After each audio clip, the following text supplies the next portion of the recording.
Um, Joel, tell us the background, tell the audience the background and what the film's about. And, what are some of the highlights?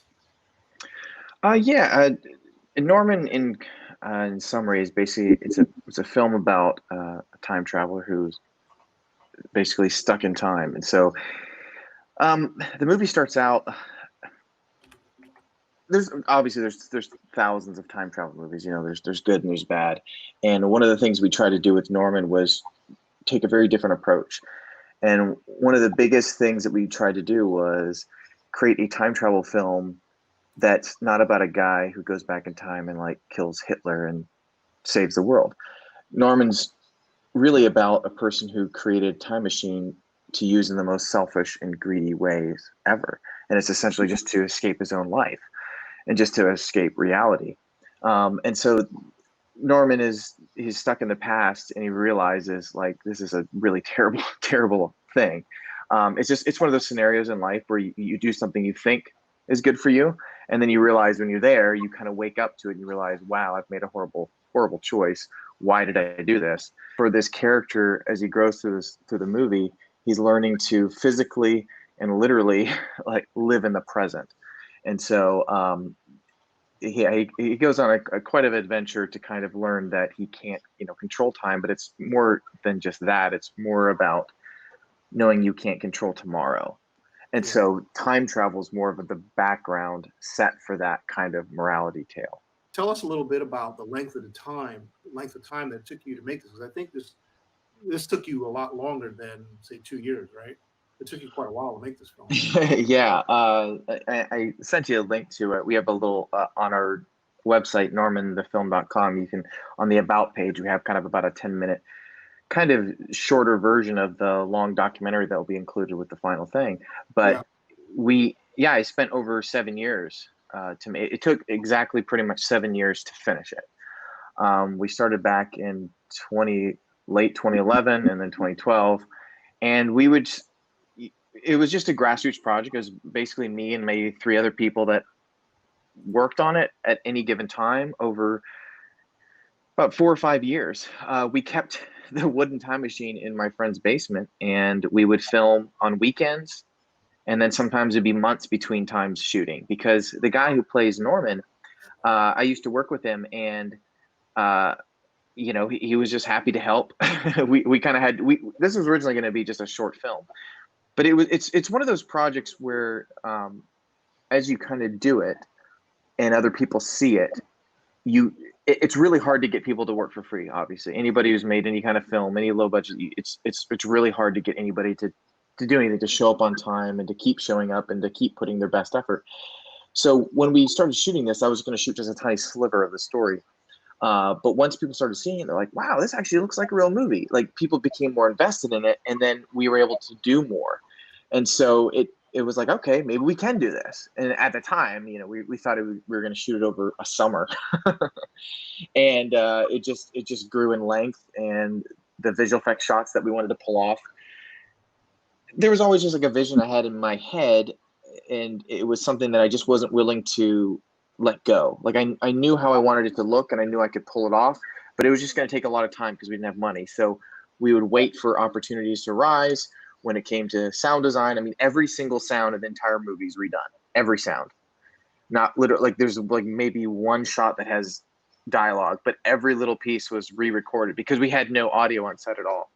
So it was always an uphill battle trying to fight and do little pieces at a time. And then some of the larger set pieces, we would plan for 6 months and get people in town and build props. And I had a great buddy of mine who built all the time machines, backpack, helmet, suits, everything. We knew, since we really had no budget for this, and everybody's trying to make movies, and how do you make yours stand out, right? And so what we try to do is put every little tiny detail into the film, every little UI piece. I'm a web designer by day, and so I work called a UI specialist, essentially. And so what we do is we're looking at buttons and how everything works. And so when I watch movies now, when you see like a Michael Bay film and you see a UI on a screen and it's so fancy design, no, that's never going to happen. No one would ever design that. And so for Norman, we thought, how can we make this little Annie device really useful? also so that the audience understands what's going on. But it looks like something that someone could build and didn't have a team of like 100 designers and $2 million to build it, because it would never look like that, never sound like that. So everything about Norman is invested in the past, not his time, older stuff, records. And so when he builds Annie, this character, like she has old hard drive sounds because he likes that. And so we were trying to just add every little nuance as much as we could, because we thought, I forget the exact phrase, but it's like ocean ride, like it raises all boats or whatever, all ships or something like that. We thought, okay, if we didn't nail this, well, we'll have our sound pick up here. If we have this, we'll hopefully raise it here and make it better in every area as much as we can. But that just took so much time. And since you have been at this for such a long time, so many years, you've developed a fan base that has been following you and contributing on crowdfunding, and that's what's this is what's happening. So you have a fan base, and I remember when we had a conversation recently. One of your big concerns is that you've got a fan base that at least it's significant enough that they are intended to get the final version, like the true director's cut, Yeah. so there's be more than one version of the film out there. There's a festival version. You may have a distribution commercial version, but then you're going to have a director's cut for your fan base. That's what it sounds like from our conversation we had. Because it's not necessarily a director's cut. It's more of, one of the things we set out to, and over the 7 years, is we filmed almost every single day while we were filming, behind the scenes.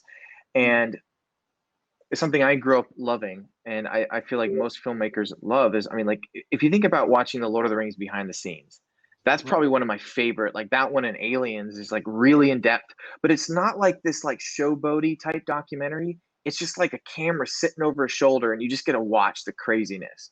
And that's what I loved so much. And to me, that's like my favorite part about all of it, like almost all of it. I just want to go, how did you do it? Oh, he's standing on an apple box and everyone looks really stupid the way this location is, but the shot works good, And so what I wanted to do with Norman is because most of my family didn't even get to see what I've done, because again, I've only worked with like 2 or 3 people, because we'd shoot like a Friday for a couple hours, then on a Saturday, and then 2 months would go by, So most people didn't actually get to see over the 7 years, like what we've been up to.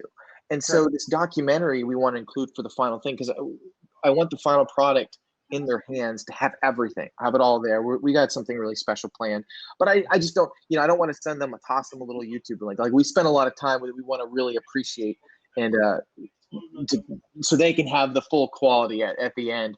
And this documentary, I'm hoping is, honestly, I'm going to be honest, even more so than the film, I hope people enjoy the documentary, because something I would love to be able to do with this film is just show to other people that are honestly way more talented than I am. You can just do it.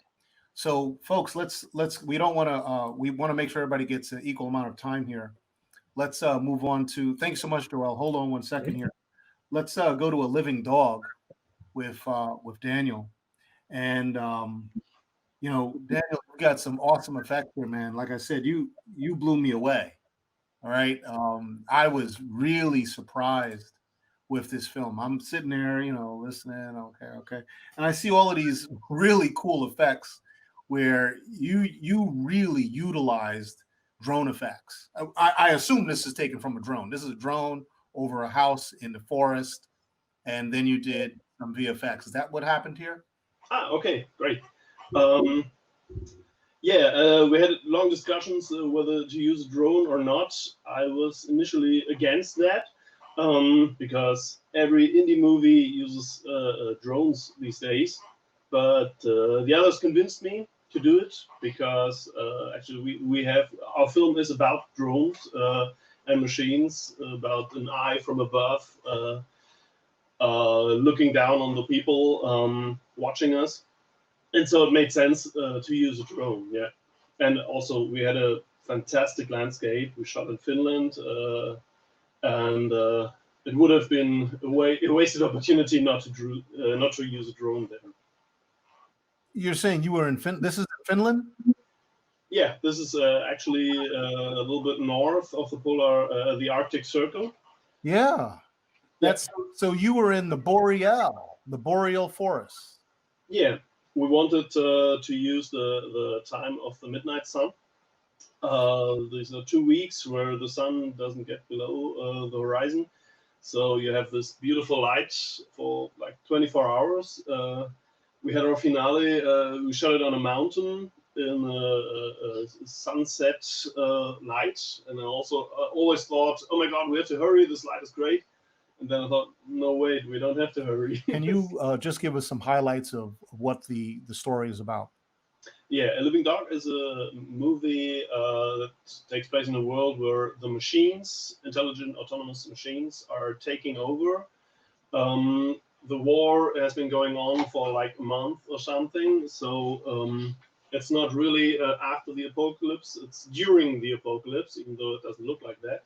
And our hero, our protagonist, is a guy called Tomasz, played by Stefan Ebel, who is kind of a coward, very selfish guy. He escapes, he's a deserter, he escaped from the war, he was a soldier. And he tries to hide from this war in these far away landscapes in a house. Tries not to meet any people because the problem is the machines are programmed to react to human voice patterns. So if there's any communication, any talking between people, the machines will attack. They will find you. They will hear you, and Right. come for you. Can you elaborate a little bit on how you created those machines, those machines, these robots in the scenes? It was done quite nicely. How was that done? Thanks. Well, we had a very small crew of VFX artists, myself The included. machines here. That's one of the machines back there. Yeah. We were like 4 3D modelers, and I said, okay, we need 4 machines. So we talked a little bit about how these machines work, how they should look like. I wanted to have machines that don't look like people have designed them, which is very hard because people have to design machines that don't look like people have designed them. And every 3D modeler got one machine. I got the big walkers. Henning Ricke, a very good VFX artist, a friend of mine, did the one in the photo over there. And Andy Schönberg did the Tick, which is a giant monster machine as big as an ocean liner. And Jan Blumers, also a very good 3D modeler and animator, did the smaller attack drones. Oh, you got some people asking here. Did you wear your famous hat the entire shoot? That's obviously somebody that knows you. No, I got the hat later, but I wore another hat because I don't have much hair, and okay, it was a midnight sun. I have to protect it, protect my brain. Another comment is, A Living Dog is great. I'm not good at English or German, but I could understand the whole of its story in detail. That's a win-win for you, Daniel. Yeah, thanks, Yuichi. Yeah, the picture tells the story. Yeah. Yes, I met Yuichi and watched this wonderful film at Berlin Sci-Fi Film Fest. I did not mention so far. I said the machines react to communication, to voice patterns. So the whole film, 94 minutes, is almost without dialogue. So there are only 2 lines the whole film. How difficult was it to go to Finland and shoot your film? It was an interesting journey. We had to drive with our cars for 3 days. We slept in Denmark, in Sweden, in 2 times in Sweden, and it was 3 days to go there and 3 days to come back, and 2 days of shooting the film. Did you say how long this took you to make? I don't want to take away. It took us 4 years altogether. 4 years, another super long film. Yeah. So Daniel, this is going to be it's definitely going to be a fan favorite for down here in Miami. I'm not sure if you realize, but we have a huge robotics scene down here. In fact, recently we've done meetups with Boston Dynamics, their robot dog, their new one. Also, we have an Astro robot here, and we actually took the Astro robot. We film all these things in VR, so I'll send you the links later for our VR stuff. But our robots did scavenger hunts, and they found the room where Bill Gates invented the PC in Boca Raton. So it's gonna be a lot of people would be super excited to watch your film in the virtual festival who are into robotics, robot dogs. We even have a robot band that is using Arduino. We have four Arduino robots that are all drummers that keep time. So there's going to be a lot of fanboys out of Miami for you now, Right. or fangirls as well. Yeah. One of the famous videos of Boston Dynamics was one inspiration for the film. You know, that film where this robot dog is going through the hallway and the people there are starting to kick it to show that it won't fall to the ground, but it's yeah, that's gonna be a Westworld thing where eventually that dog's gonna remember who kicked it when it becomes conscious.